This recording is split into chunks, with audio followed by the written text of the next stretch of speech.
Ողջույն, այսօր խոսելու ենք չկողմնորոշված ընտրողների, ինչպես նաև ընտրություններին մասնակցող երկու հիմնական քաղաքական ուժերի կողմից օգտագործվող տեխնոլոգիաների մասին։ Նախ փորձեմ տալ չկողմնորոշված ընտրողի հոգեբանական նկարագիրը։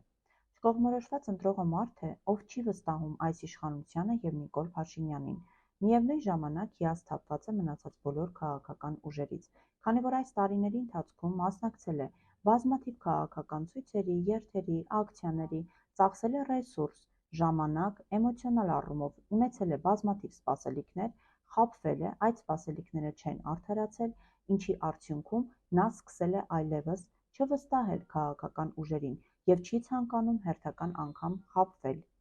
Սրա բառապացույցն է նաև փետրվարին անցկացված IRI-ի հարցումը, որի համաձայն ընտրողների 48%-ը չի վստահում որևէ քաղաքական լիդերի։ Ի դեպ, այնպես չէ, որ այս մարդիկ քաղաքականացված չեն։ Նրանք հետևում են քաղաքական իրադարձություններին, ցանկանում են մասնակից լինել, ազդեցություն ունենալ, սակայն եթե չգտնեն այնպիսի մի ուժ, որին կարող են վստահել, ապա կգերադասեն չգնալ ընտրություններին, ինչպես արեցին 2021 թվականին։ Որպես կանոն, այս մարդիկ 3 հիմնական վախ ունեն՝ վախ պատերազմից, վախ տնտեսական անկայունությունից, ինչի հետևանքով նրանք կարող են կորցնել այսօր իրենց ունեցած քիչ թե շատ եկամուտը և աշխատանքը, և երրորդ վախը, որ հերթական անգամ չխաբվեն քաղաքական գործիչների կողմից, ինչը նշանակում է, որ նրանց այլևս խոստումներով, գեղեցիկ խոսքերով հնարավոր չէ համոզել։ Ասվածից կարող ենք անել հետևություն, որ այդ մարդկանց հիմնականում պետք է ոչ թե փոփոխություն, այլ քիչ ռիսկային տարբերակ։ Ինչու չկողմնորոշված մարդիկ չեն կարողանում վստահել ընդդիմադիրներին։ Այստեղ հարցը նույնիսկ այն չէ, որ ընդդիմությունը կապված է նախկինների հետ, չեն սիրում եւ այլն։ Խնդիրն այն է, որ Նիկոլ Փաշինյանը վատ թե լավ, սակայն ունի հստակ օրակարգ, իսկ ընդդիմադիրները չեն կարողանում ձևակերպված հստակ օրակարգ առաջարկել այս չկողմնորոշված մարդկանց։ Նախ վերլուծենք, թե ինչ տեխնոլոգիաներ են օգտագործում երկու հիմնական ուժերը՝ ՔՊ-ն և Ուժեղ Հայաստանը։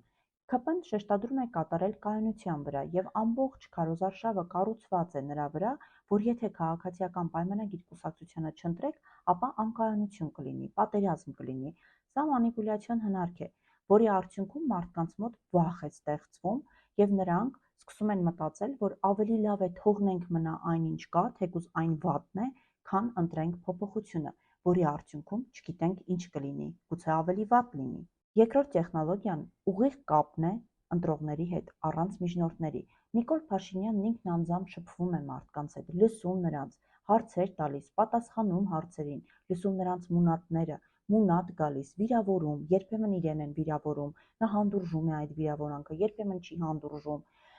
բայց այստեղ էականը այն է, որ նա անմիջական կապ է պահում քաղաքացիների, ընտրողների հետ։ Երրորդը ինստիտուցիոնալ առավելությունների օգտագործումն է։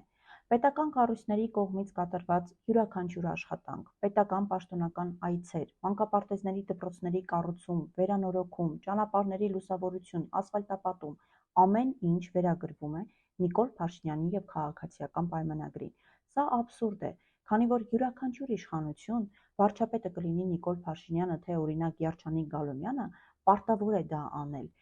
Դա արվում է մեր կողմից վճարված հարկերի հաշվին։ 2018 թվականին, երբ մարդիկ դուրս եկան փողոց և իշխանության բերեցին Նիկոլ Փաշինյանին, դա չարեցին իր ոչ այդքան սիրուն աչքերի համար։ Դա արեցին, քանի որ նախկին իշխանությունների աշխատանքից դժգոհ էին, նախկին կառավարության աշխատանքից դժգոհ են, իսկ այդ կառավարությունը և յուրաքանչյուր կառավարություն դա պետք է անել, և դա պետք չի վաճառել ժողովրդի վրա որպես լավություն, սակայն 2018 թվականին մարդիկ չգիտեին, որ դա արվելու է Արցախի հաշվին։ Անցնենք Ուժեղ Հայաստանին, այստեղ օգտագործվում են հակադիր տեխնոլոգիաներ։ Քարոզարշավի առանցքում Սամվել Կարապետյանի անձն է, չնայած որ կան իրավական սահմանափակումներ, Սամվել Կարապետյանը AI գործիքների միջոցով ուղերձներ է հղում, խոստումներ է տալիս։ Ի դեպ, այս տեխնոլոգիան մեր տարածաշրջանի համար բավականին հազվադեպ երևույթ է, երբ քաղաքական գործիչը փաստացի դառնում է թվային ավատար։ Հաջորդը, Սամվել Կարապետյանը փորձում է Նիկոլ Փաշինյանին ստեղծել այլընտրանք, բերելով ուլտիմատում՝ կամ թուլություն և վախ Նիկոլ Փաշինյանի հետ, կամ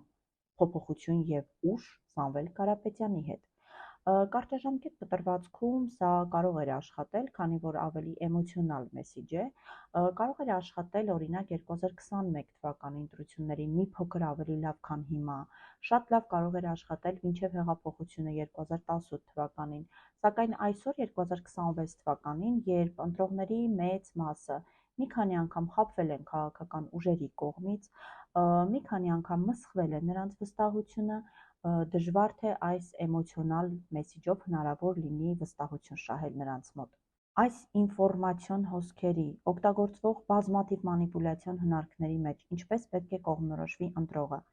Նախ նա չպետք է առաջնորդվի նրանով, թե որքանով է սիրուն խոսում այդ քաղաքական գործիչը, ինչ լավ խոստումներ է տալիս, արհեստական բանականության միջոցով է խոսում, թե անձամբ անմիջական շփվում է իր հետ, այլ նա պետք է ստիպի քաղաքական ուժերին կոնկրետ հարցերին տալ կոնկրետ պատասխաններ։ Երբ քաղաքական ուժը ասում է լավ կլինի, մի մտածեք, հարց ու փորձ է անում, ասում է ինչպես ես եղբայր, ինչպես են գործերդ, պետք չի միանգամից հալվել եւ կարծել, որ նրանց հետաքրքրում են առհասարակ ձեր գործերը եւ դուք։ Դրանք բոլորը քաղաքական մանիպուլյացիաներ են, հանուն ձայնի։ Պետք է նայել, թե ինչ է ասել Քաղաքացիական պայմանագիր կուսակցությունը 2021 թվականի ընտրություններից առաջ եւ ինչ է փաստացի արել։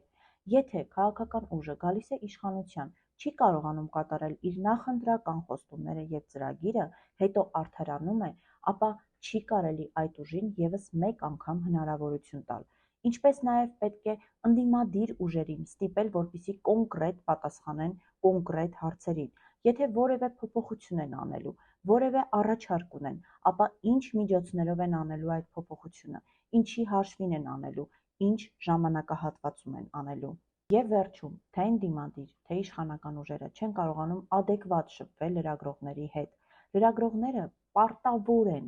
պետք է քաղաքական գործիչներին տան իրենց համար շատ տհաճ, շատ զզվելի, շատ ցավոտ հարցեր, իսկ քաղաքական գործիչները պարտավոր են պատասխանել այդ հարցերին, այլ ոչ թե արհամարհեն, խուսափեն, փախնեն։ Երբ լրագրողը Նիկոլ Փաշինյանին հարցնում է օրինակ դավաճան լինելու մասին, Սամվել Կարապետյանի որդուն հարցնում է բանակից փախնելու մասին, ապա նրանք պարտավոր են պատասխանել այդ հարցերին, այլ ոչ թե վիրավորեն եւ խուսափեն, քանի որ այդ հարցերին պատասխանելը բխում է առաջին հերթին հենց իրենց շահերից։ Այս պահի դրությամբ կարող ենք արձանագրել, որ հասարակության մոտ անվստահությունը քաղաքական ուժերի նկատմամբ շարունակում է մնալ եւ նաեւ խորանալ։ Թե ով կկարողանա կոտրել այդ անվստահությունը, ով կկարողանա շահել հասարակության վստահությունը, կտեսնենք։